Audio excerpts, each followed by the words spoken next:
Hello, নমস্কার। আমি শুভেন্দু অধিকারী বলতেছিলাম পশ্চিমবঙ্গ কলকাতা থেকে।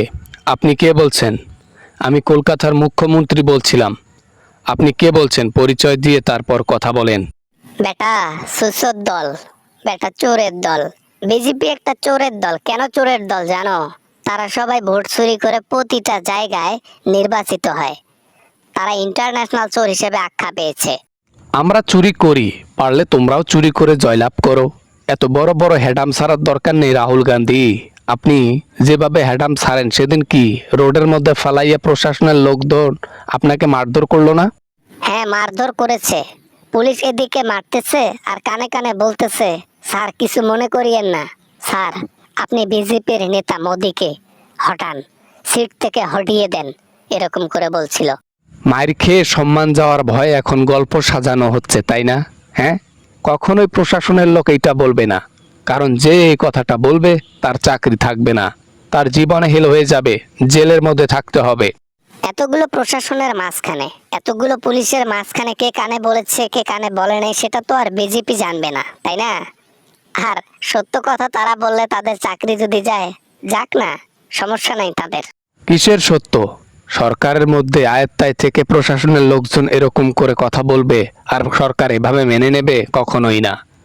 এর আগে স্টুডেন্টকে ছাড় দেওয়া হয়নি, এবার মাঠে নামলে সবাইকে জেলে ঢোকা হবে।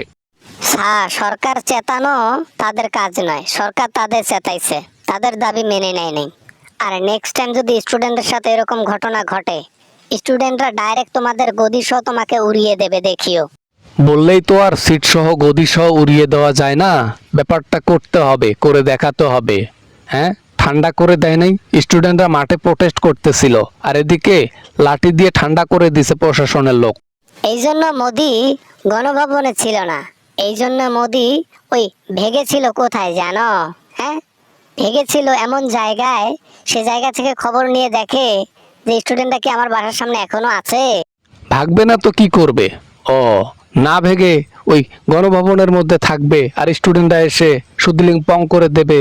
হ্যাঁ, এই জন্য ভেগেছে স্যার, অন্য কিছু না। মনের মধ্যে এত ভয়, হ্যাঁ, এত ভয় নিয়ে কাজ করো? দাঁড়াও না, তোমাদের ভয় দূর হয়ে যাবে আর কিছুদিন পর, টের পাবা। আর কয়টা দিন যাক, টের পাবা। আমার ঘন্টু টের পাবে না? ঘন্টু টের পাবে। এটা বিজেপি, বিজেপিরা কখনো টের পায় না। আর রাহুল গান্ধী, তোমার কংগ্রেসকে উড়িয়ে দেওয়া হবে, তোমাদেরকে রাজনীতির পথ থেকে সরিয়ে দেওয়া হবে। তোমার বাবা মোদি পর্যন্ত পারে নাই, আর তুমি তো ছোটখাটো একটা সেলা। এ সেলা আমার দলে এসে হাতে পাবে না, ঠাও পাবে না, বুঝছো?